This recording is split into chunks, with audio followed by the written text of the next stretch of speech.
Well, good morning, guys. I'm sure you guys have recognized me here before. My name is Brandon Rosser. I'm Zach's oldest. I'm the oldest of four.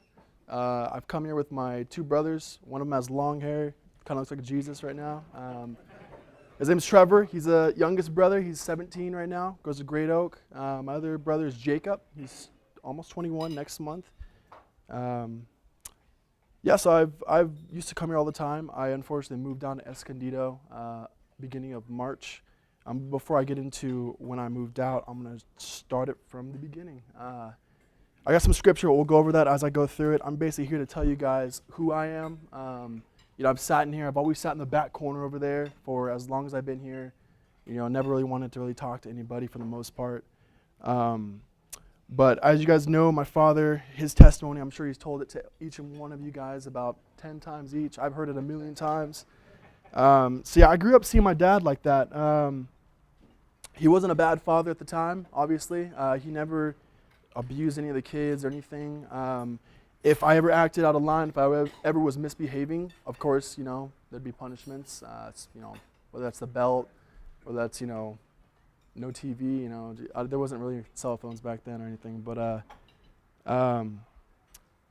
he was doing his thing, obviously, and I was still a kid, even though I was oldest. I was 6 foot at that age, so I was this big, skinny kid at 11 years old.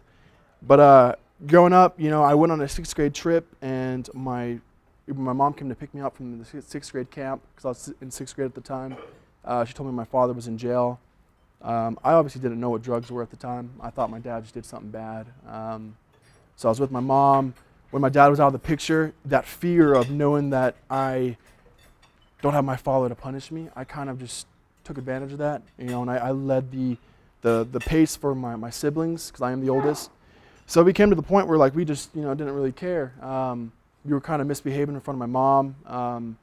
Through the course of that, my mother called my grandmother, my dad's mom, from Texas to come and live with us to kind of set the kids straight, because we were kind of acting up because, our father wasn't there. He was in jail. He eventually went to rehab. Fast forwarding just a little bit, my father eventually came back into our family. We saw him at the rehab, which was probably the most memorable thing for him at the time, obviously. I'm sure he's told you guys about that, where you walk up and it's like a mist and his family comes one at a time. So I was there. I was walking in that mist. But it was some fog. It was nice. So, seeing my dad as a whole different guy, he became a teddy bear. Honestly, I felt like he was trying to make up for time he had lost, and I didn't. For the longest time, I didn't really respect my father. I didn't really care. I didn't really care to be on my best behavior.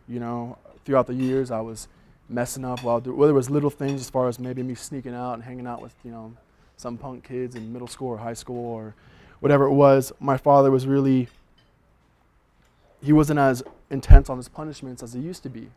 So I was able to get away with a lot. And I didn't really see the downside of, I'm sneaking out or I'm doing this. I didn't see much of a punishment for that. My dad was trying to pour into all of his kids about God, and my uncle is a pastor as well. Pastor Ray, he's spoken here several times. He's got an orange beard. That's where I get the orange from a little, a red beard. So my uncle, everyone's trying to pour into all the kids, and never would I ever say I don't believe in God. I would always say, I believe in God, but where, at that age, what, obviously you can do a lot at any age, but, I wasn't doing anything. I'd say I believe in God, but it wasn't like I was being held liable to my walk or anything at all. So, going more throughout the years, just doing the same thing. It's kind of the same routine. Just making little mistakes here and there, whether they were little, whether they were, big or whatever. Those weren't that important at the time. But moving on, when I was going into my junior year, my family decided to move out of where we lived, which we lived in Penasquitos down in San Diego. We moved to Temecula. Obviously, I was about to be a junior, and I grew up with all the people I was around, and I was like, I don't want to move. So we ended up moving to Temecula, beginning of my junior year, and had to make all new friends. Jacob, my brother, who's 14 months younger than me. He was a grade below me, so he was a sophomore at the time. Going through that, I was just about to be able to drive, so I was, like, oh, I can go drive down to San Diego, hang out with my friends, do whatever. But I was in Temecula, and that was about 2011, I believe. So I'm going to Great Oak High School.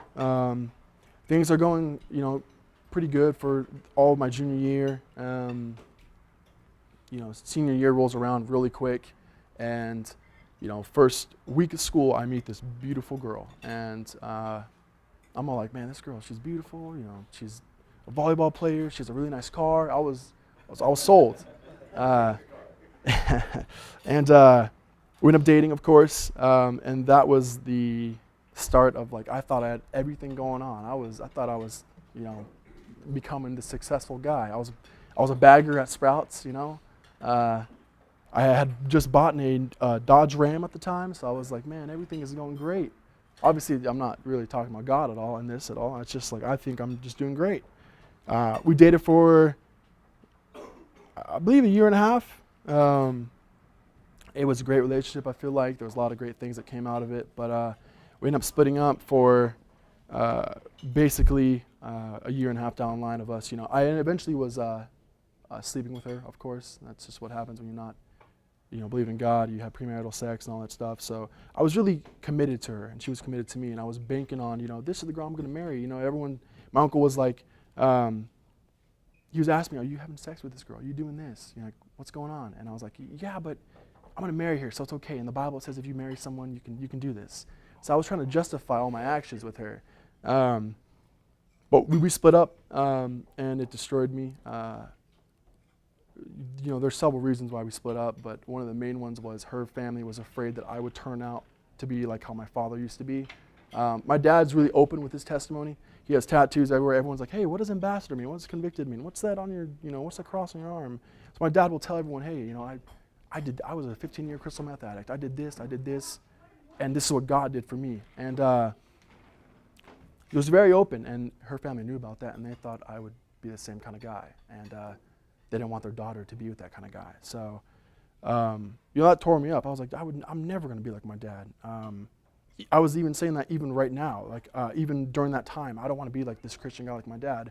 I wanted nothing to do with to be like my dad, or even, I didn't even like my dad at all. I was very disrespectful to him. My dad his small group, we can probably talk more about that, but I put my parents through some pretty rough things, and that was just the start of it all, because it gets way worse. So we split up. I'm a wreck. That was probably the most emotional time of my life, because I banked on everything to be with this girl, and I'm keeping in contact with my friends in San Diego, and I call them up, and I'm like, I was at my house when we broke up. She sent me a message saying, hey, we need to break up. I'm like, what's going on? So I'm a wreck. My family sees me crying and whatnot. I immediately jump in my car to go and see her, because I'm like, we have to talk her through this. There ain't no way we're breaking up. So as I'm driving down to see her, she tells me not to see her, of course. Still do anyways, and when I go and see her, I see something that I should have not saw, and she was actively cheating on me at the time, even though she was trying to break up with me beforehand. So knowing that, you'd think that, I know most of you guys are married. If you're single, then, your time will come. Hopefully mine will too. But if you saw your spouse or the person you love with someone else, most people would be like, oh, did you fight him? Did you want to beat him up? That's not the thought that came to mind at all. I was completely paralyzed. I couldn't do anything. Eventually I got in my car and left because she wouldn't talk to me. Called my friends in San Diego. She was at San Diego State University, so I drove from Temecula to San Diego State, and eventually drove back to Poway, where I kind of grew up. Talked to my friends, and I was like a wreck, and they were like, here's what you need to do. You need to get drunk, talk to some other girls. And I'm like, I've sipped on my dad's beer at the time, back growing up, but I was never really into drinking at all, even out throughout high school. I would kind of put on a front in front of my parents, like, oh yeah, I do drugs, I drink all the time, but I never did any of that in high school. Didn't really care about it. But when we broke up, I was like, I'll do anything to get over this. I don't want to feel this pain anymore. And that was the first night I smoked pot the first time, and I drank. Sure, it was fun in the moment. They called up some girls. It was whatever, you know. Sure, it was fun in the moment, but 5 minutes of pleasure for 5 years of pain. So I was just building up my list of all these painful things of just that one night, just starting it off. That was about 4 years ago. I was 18 at the time. Just finished high school. So that was the first night I did drugs, first night I really drank, and I just kept doing that. You know, I would have fun hanging out with them. I wouldn't really think about it, but when I would be driving back home and some song comes on, I'm like, man, I'm started thinking about her.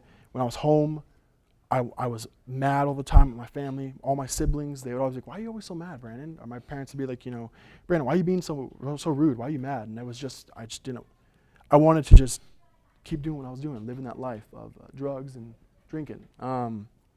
So eventually, as we keep going down the line of, you know, months and the years that come, more hardcore drugs get introduced to me, where I started doing that. I started starting cocaine. I started, you know, you name it. I went to Tijuana and I started partying down there before I was 21 and doing even more hardcore drugs down there. And just really just thinking that, yo, man, I have a job and a car. You know, I'm starting to think I'm getting more successful again. You know, I start hooking up with a lot of girls and I'm finding, you know, value in, like, girls think I'm a good looking guy and I can, you know, I have money to buy stuff. So I'm thinking I'm doing good. All the while, if anything came up about any, like, you know, trouble with my car or anything at all, my father would pay for it. I had the money, but I was like, oh, I can't spend this money. I'm about to go have a huge party this weekend down in San Diego. I need to buy all this stuff. I need to make sure I have all this stuff. So I wasn't being responsible with anything at all. I just really wanted to get drunk. I wanted to party, you know, meet girls. That's all I really wanted to do. About 3 years ago, I believe, this breakfast opened up. Am I wrong? Is it 3 years? 3 years? 4. Okay. So my dad in a small group. They pretty much started up this breakfast, and because, you know, I was kind of out of control, he made a rule as far as living in his home, and the rule was, if you were living in my home, you would go to this breakfast. So, so I would either I would show up late, or I would show up right on time. It was never early. It was most of the time late. And me and my 2 brothers, or me and my 1 brother, we'd always sit in that back corner. I'm sure you guys have seen us back there. You know, I've talked to several people, you know, trying to say I was being a good guy and I was putting God first. God wasn't on my list at all. So I was doing that, and there was a time where, even though I was in the back room, I don't remember who was preaching, but I painted a picture in my head of, you know, I was watching everyone in the room, and obviously I was coming down from some drugs the next night, from the night before, or I was hungover or something. But I remember sitting in that right where you're sitting, and imagining seeing, if they had a black light, seeing everyone is glowing with pure, you know, like just like a white glow, and then I'm just completely black, and there's darkness all around me. And I remember sitting there and looking at everyone in the room and be like, man, I'm dead, you know. That was the, you know, even though I saw that, I didn't change my life at all. I didn't care to change my life. That was, you know, several years ago. But I remember thinking just how much darkness was in my life, just by all the things I was doing. Before I start getting into more darker stuff, the first things I started reading, becoming a Christian, was I got in Ephesians and Proverbs as well. But I'm going to start with Ephesians 2. It's going to be 1 and 2. It says, and you were dead in the trespasses and sins in which you once walked, following the course of this world, following the prince of the power of the air, the spirit that is now at work in the sons of disobedience. So before I get into some darker things, this was me. I was dead in my trespasses. I was following the devil. I was dancing with the devil. You know, me and my father had always gotten in some pretty heated arguments about finances, about me staying out late, about me not coming home or not showing up to the breakfast or even church. And all the while I was just getting drunk and hooking up with girls. Just like that's all I wanted to do. That's what I found my value in. Eventually, after some pain, I was here one day and my uncle was preaching, Pastor Ray, and he wanted to speak to me. It's because he's like, hey, God put you on my heart for a reason. Wanted to kind of figure it out. You want to talk after the breakfast? And I was like, okay, sure. So he takes me to a coffee shop, and we start chatting, and he's like, do you love Jesus? And I was like, of course. I just wanted to, I'm really good with my words. If I want someone to get off my back, I can easily manipulate and talk my way out of anything. So I was like, just trying to, let's talk about something else, trying to shove it to the side by trying to steer clear of it. But my uncle knew what I was doing. He knew I was trying to talk him out of talking about this. So we talked about what made us go down this road of destruction and pain, and obviously it was a girl for him as well. He told his testimony here before. He got cheated on as well, and it destroyed him. But we talked, and it's like, do you want to, he's like, I know you're not a Christian, Brandon. Do you want to be a Christian? And I was like, give him the generic answer. I was like, of course. I believe in God. I love God. He's like, name one verse in the Bible. Name one chapter. I'm like, Luke. Okay. So just trying to get him off my back, and that he wasn't get off my back. So at the time I was unemployed. I basically would sleep in through my shifts because I was so hungover from the night before that I wouldn't show up to work. I didn't, I didn't really care. I was like, whatever, it's a job. My parents will help me find a different job. I didn't care about anything besides drugs, women, and partying. That's all I cared about. So, let's see. So knowing that that's all I really cared about, and my Ray talking to me, he was like, hey, well, tell you what, you're not employed right now. I was about to have a killer job interview. It was going to be at, man, it's been a while, but it's right down the road. It's like a big Walmart. No, not a Walmart. What's it called? Winco, that's what I was thinking of, Winco. So I was going to have a good killer job interview at Winco. I was literally this close to getting the job. I just had to show up, pass my drug test. I don't know how I passed that. Just pretty much show up, clean shaven, I would have the job. So I was excited for that. Before I was about to get that job, Ray, he is a manager at a coffee shop in San Marcos. And he's like, hey, why don't you not take this job, come work for me at the coffee shop. That way you can be closer to me, we can talk about God, and we can work on your relationship with God. I was like, all right, okay, fine, I'll do it. Just to get him off my back. Obviously I did it. He hired me at the coffee shop. I'm still there right now, but before I get more into that, I'm at the coffee shop, and a couple guys there. Pretty much everyone that works at this coffee shop is Christian. Pretty much everyone. There's probably one or two people that just don't want to hear about it, but it's a great team overall. A week into working there, a couple of the guys were like, hey, have you thought about moving out of your parents' house? And I'm like, dude, of course. Like, I want to go and have fun. I don't want my parents on my back about anything. And they're like, not like that, but have you thought about moving out? And I'm like, well, yeah. They're like, would you want to? And I'm like, of course. Just kind of saying that to, once again, get them off my back. Did I actually want to move out? No. My parents would bail me out of anything. My mom, my dad uses the excuse that his wife cooks great for him. That's why he's a little bit larger. Well, my mother, hey, it's all right though, because my mother cooks great for me, so that's why I'm catching up to him. So,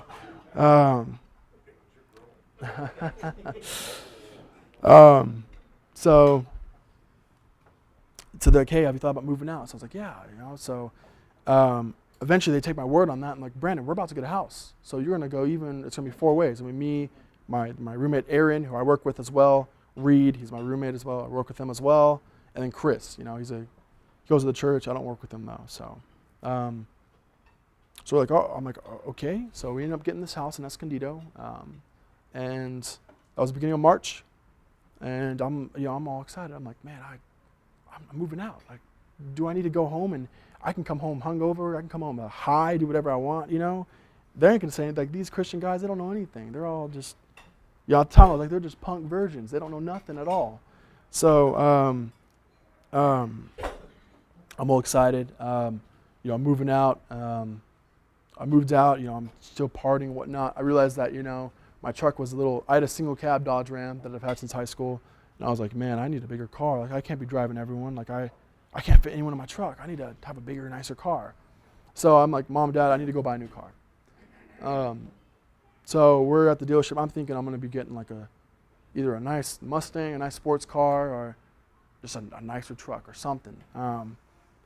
Eventually I get talked down to getting something that's going to help me build credit, which was a 2008 Nissan Altima. It was nice. It was a nice car, but not the lady killer car I was looking for.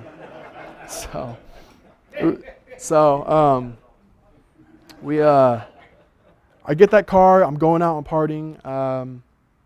I had like long slick back hair at the time. I was like, I need to shave my head. I don't like my slick back hair. Shaved my head. The day I shaved my head, I went out again that night.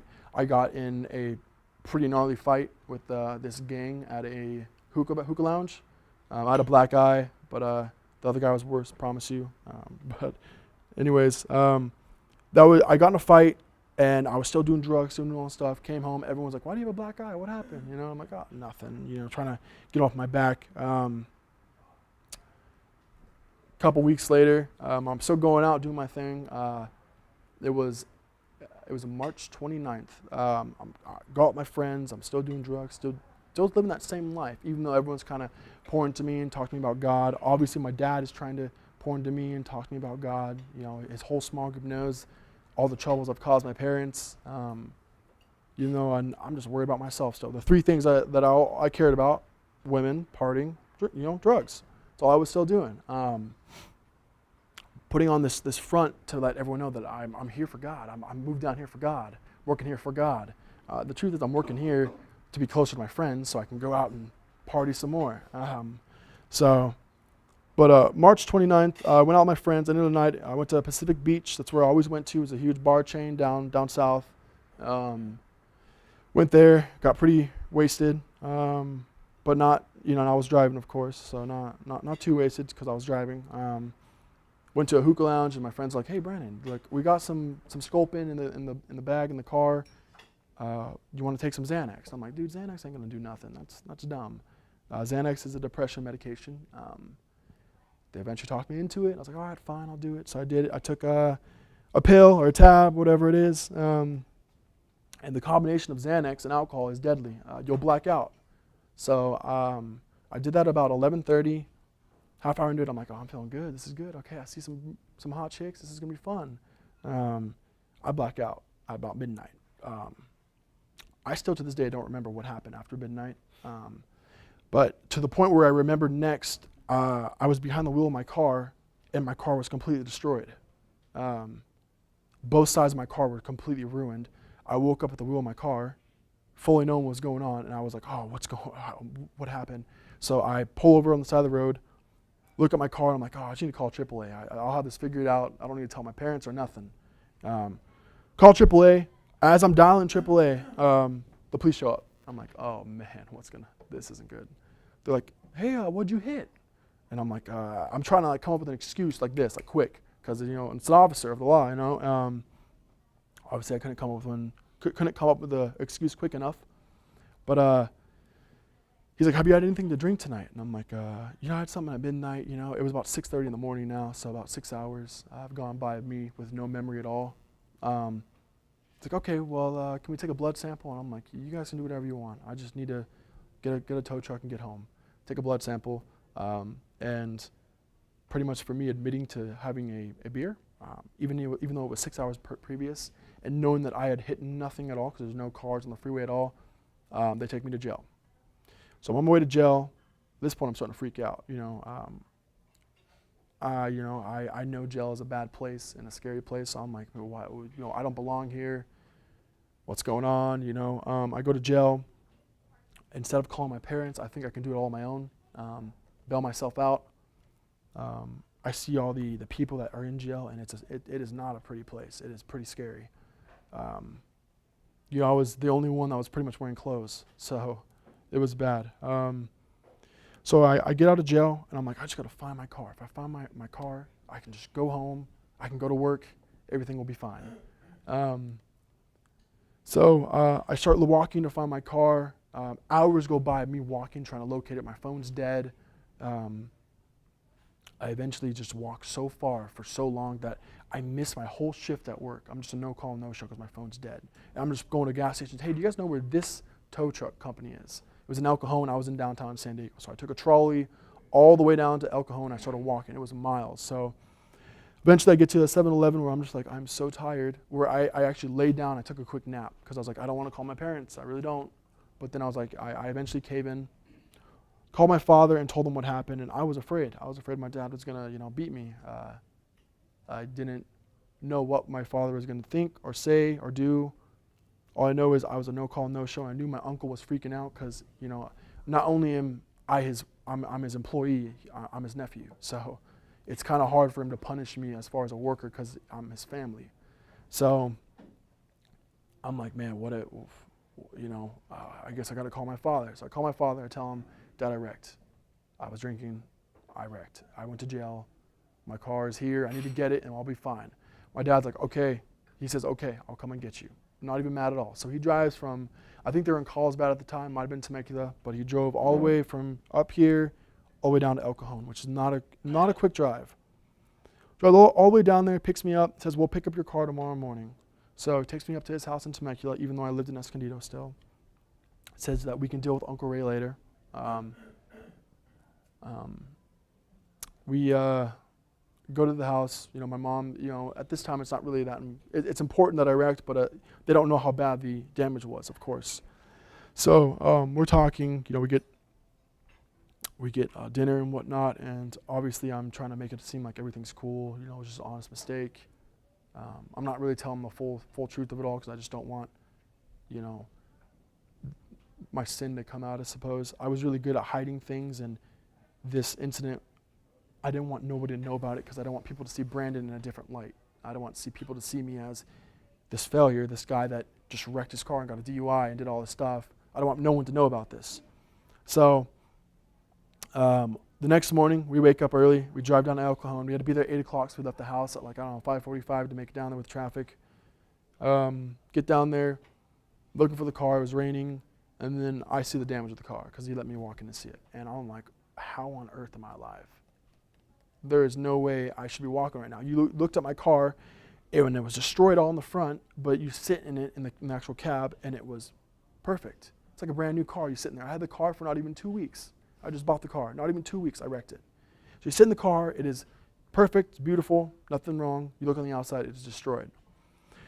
So my dad, I don't recall him getting emotional at the time. He probably was pretty emotional, but knowing that my vehicle was destroyed and that the inside was perfect was, at the time I didn't see it during that moment, but it was God. Eventually we get my truck towed to my parents' house in Temecula.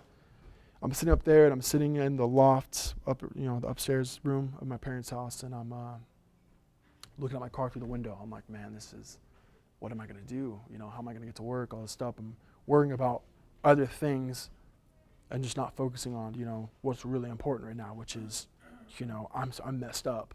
My mom comes home from work after a late shift, and she sits down and talks to me. My mom's bawling her eyes out, and I can see my dad cry all day. He cries when he tells his testimony, but when I see my mom cry, it's a whole other thing. So my mom cried, and she said, Brandon, you could have died, and you should have died. That's how bad my wreck was. And I'm speechless. I don't know what to say. See my mother cry and say that I could have died. That's not something easy to talk about. So she said, do you know why you're alive right now? And I was like, last thing I'm thinking about is God. Obviously, I'm not thinking about the girls, the party, and the drugs at this moment, but I'm not thinking about God at all. She's like, the only reason why you are alive right now is because of God. He is giving you a second chance to glorify Him and live a life for Him. And I'm like, okay. That's kind of heavy to take on. So after talking to her for a while, I said, Brandon, I think you need to pray to God. You need to try this God thing out. I'm like, all right, Mom, I'll think about it. That's what I told her. She ended up giving me some alone time, so I go in my old room, which my younger, Trevor, the one that has long hair, looks like Jesus, he lives in that room right now. Go in there, my hands and knees. I haven't prayed since I was like a freshman in high school. I prayed to God, and I simply said, God, I have no idea what I'm going to do. I have no idea how to get out of this mess, but please help me. I will do anything you can to help me. Just, Lord, I choose to serve you 100%. That's all I prayed. I got up, said amen, talked to everyone. I told my mom and dad that I am ready to take this God thing seriously. And, that was a Saturday night. That was April 29th, Saturday. I go to church the next day, facing my uncle, who's my boss, and my uncle looks at me with just utter disappointment. Nobody besides my immediate family, my father, my mother, and my siblings, maybe in the small group too, knew how bad I was getting, how bad I was just spinning out of control, but nobody else knew about it. Only they knew. So my grandfather, my grandmother, my uncle, they're like, I had no idea Brandon was doing this kind of stuff. I thought Brandon was a great kid doing all these great things. And the truth of it, I was putting on that front, that face of, I'm successful, I'm doing great. I was not successful and I was not doing great. So, faced my uncle, just utter disappointment. He's like, Brandon, after service or later tonight, can I take you to dinner? I'm like, yeah, sure. So I go to dinner with Ray and Buddy, the guy who's been mentoring me right now, discipling me. But I go to dinner with them and we're talking, and I basically tell them what I'm telling you guys of my life. We're talking for hours, and it gets to the point of like, hey, we start talking about my job. I understand that you want to take this God thing seriously, but you got to understand I'm your boss as well, Brandon. And if you're a no-call, no-show to any job you work at, that's like almost immediate grounds for termination. So I'm about to lose my job. I'm worried about, I don't have a car. I'm about to lose my job. I can't even pass a drug test right now. Am I going to lose my house? I'm worried about losing everything, but at the same time, I'm trusting in God that He's going to keep me safe and He's going to make sure that I am going to be okay. So it's like, He's like, I believe you, Brandon. I know that you want to trust in God, but I have your termination papers right here, and I need you to sign down below. And I'm like, oh, man, okay. So I signed down below, and he's like, do you want to write any comments at all? As far as knowing that you're about to be fired, you can give it to another job as a reference. And I say, I don't want to have something on paper saying what I did. I want them to see me for who I am right now, that I'm a completely changed guy and that I'm not living this life anymore. That's what I told Ray. Sitting there, kind of moment of silence because, I'm about to lose my job. He looks me dead in the eye and says, just like Jesus has forgiven you of your sins, I have forgiven you of yours as well. And he rips up the termination papers in front of me. So that was the best visual I've ever seen as far as knowing that Jesus has died on the cross for my sins. I didn't know what to say after that. I had my job still. Even though I didn't have a car, I still had the place I lived at. My family forgave me of all the wrong things I had done. And finally, me and my dad's relationship was becoming strong.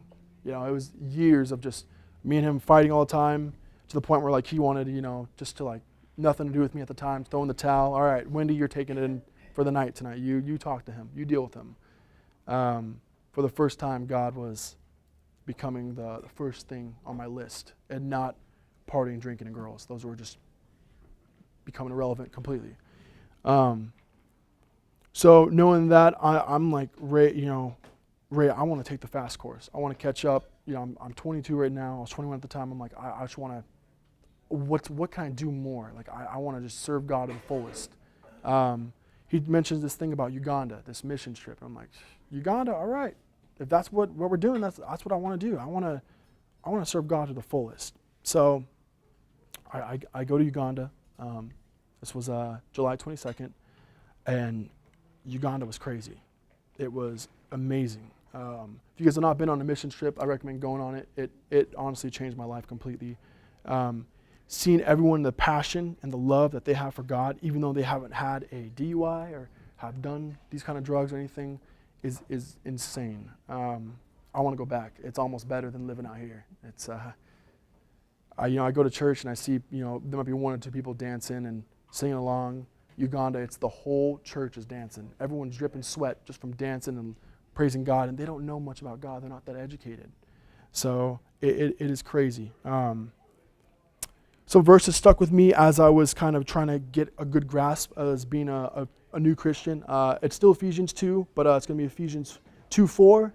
It's, but God, being rich in mercy, because of the great love and with which He loved us, even when we were dead in our trespasses, made us alive together with Christ. And then also 8, which is, for by grace you have been saved through faith, This is not your own doing, it is the gift of God.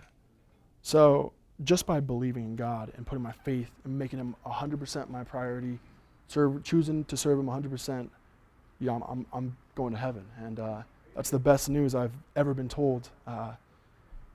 You know, and it's been choosing God is not the easy way out. You know, I was thinking, oh, maybe if I choose God, it's gonna be easy. You know, I was battling. You know, I can just say this, get people off my back, and choose the easy way out. God is not the easy way out. I'm not saying he's the hard way out, but there's so many great things and so much fruit that I've already had these last couple months than I've had my whole entire life. I have way better memories serving God, going to Uganda, doing all these great things, you know, ministering to people, than I do, you know, going to a bar and buying a chick a shot, you know, of tequila or whatever it may be. This has been the best time to be alive in my life, and it is the only time I've been close to my family, and I'm only getting closer.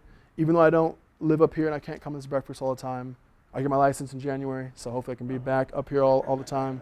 But yeah, it was a crazy transformation of complete death to complete life, and that's only because of Jesus and died on the cross for my sins. So with that being said, guys, that is who I am. I will never be in the back anymore. And I hope none of us ever want to be in the back of the room when Jesus is here. I hope everyone wants to be at the front of the line. Just know I'm going to be there, and if me and my dad will be pushing you guys aside and knocking you guys out if you get in our way. So, but yeah, hopefully you guys always want to be at the front, never at the back. So thank you guys. Thank you for letting me share. Appreciate it.